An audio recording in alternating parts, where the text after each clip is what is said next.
8 लाख है, मेरा 11 लाख है। एक 10 लाखाची, एक 6 लाखाची अशी बिशी उचलून आम्ही अशीच दिल्या, एलआयसी तोडून दिल्या। माझे 65 लाख रुपये घेतलेत माझे स्वतःचे 7 लाख आहे। मेरा 9 लाख है मैम। तर होता त्याच्याकडनं 17 लाख, पुलिस आहे त्याचे 35 लाख। क्या बोली पुलिस मेरा क्या करेंगी? आप लोगों ने एफआईआर करे क्या की मेरी को पुलिस क्या करेंगी? जाओ जहाँ जाना है जाओ, पुलिस से मैं नहीं डरती, पुलिस मेरा कुछ नहीं करेंगी।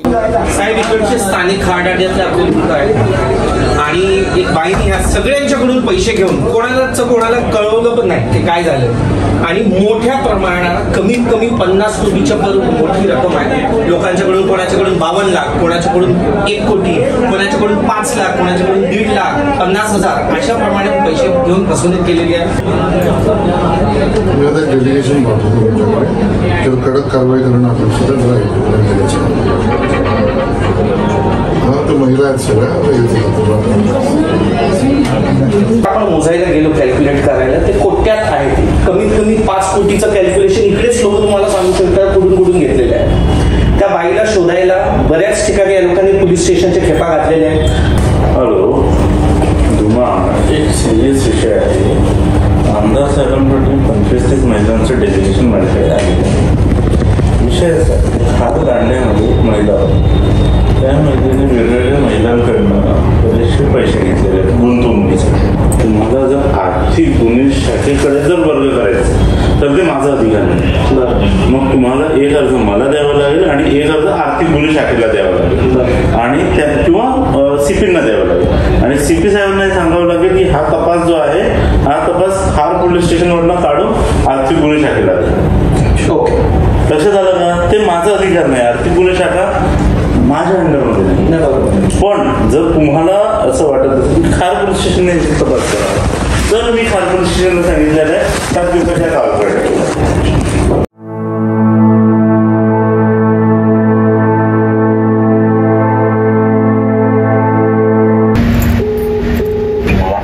साहेब इकडे एक म्हणजे त्या दिवशी बघा एक आशिष शेलार साहेबांनी एक डेलिगेशन पाठवलं होतं, ते खार दांड्याला ते फायनान्शियल फ्रॉड झालं होतं साहेब। त्या संदर्भात आता 1 महिना झालाय आणि साहेब आम्ही बऱ्याच वेळी पोलीस स्टेशनला जाऊन आयोंना भेटलो, सिनियर PI साहेबांना भेटलो, नंतर सिनियर PI साहेबांनी आम्हाला वेळ दिली आज संध्याकाळची, बोलले संडे नको सॅटर्डे इव्हनिंग 5 वाजता सगळ्यांना बोलवा, मी पोहोचतोय तिकडे।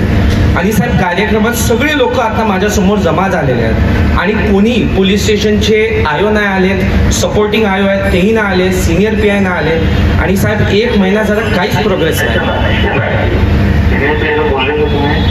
आज फोन केलेलं सिनियर PI साहेबांशी, ते बोलले मी व्यस्त आहे। अब जो फोन आ रहा है वो चिंतामन साहब का है, सुनिए। हेलो हेलो, हाँ चिंतामन साहेब नमस्कार।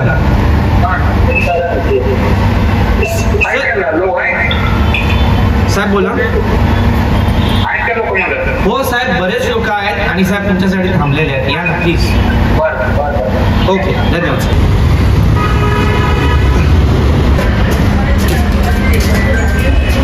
मित्रांनो आपल्या संगत आहे सिनियर पोलीस इन्स्पेक्टर खार पोलीस स्टेशनचे धुमाळ साहेब आणि इन्व्हेस्टिगेशन ऑफिसर चिंतामण साहेब। 6 महिन्यापूर्वी किंवा 8 महिने झाले असं मी तिच्याकडे गेली होती अंधेरीला, सुचिता शेलारकडं। तर मी बोलले माझे पैसे देत, ते बोलते मी पैसे देत नाही। तुमचे पैसे मी चिंतामणी साहेबांना दाबले, तू काय करायचं तर कर।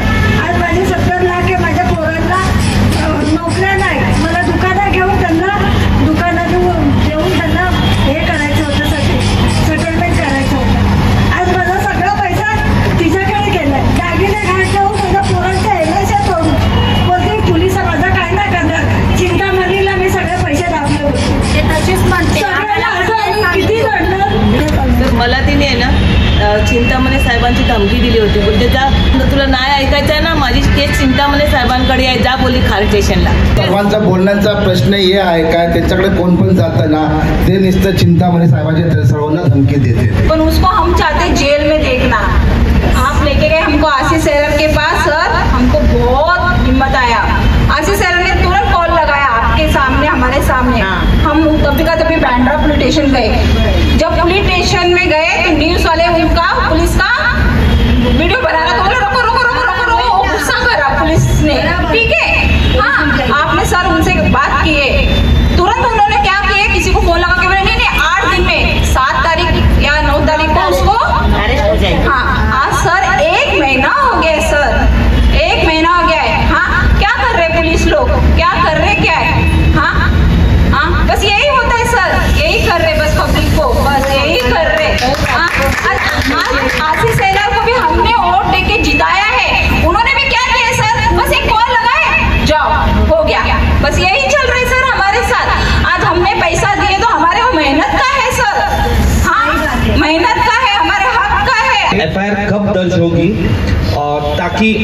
अंदाज लगेगा कि कितने दिन में एफआईआर दर्ज होने वाली सर? वो प्लीज टाइमलाइन आप बताइए। एफआईआर के लिए जो नोटिंग पुटअप किया है वो कल परसों नहीं, कल संडे, मंडे को होगा। मंडे को केस रजिस्टर कर देगा, मंडे मैक्सिमम ट्यूसडे। सर यानी अगले 3 दिन में एफआईआर दर्ज होगा सर, फिर अरेस्ट उसके बाद में उनको ट्रेस करना जरूरी है। वैसे जैसे ही ट्रेस हो जाए इमीडिएटली अरेस्ट होगा।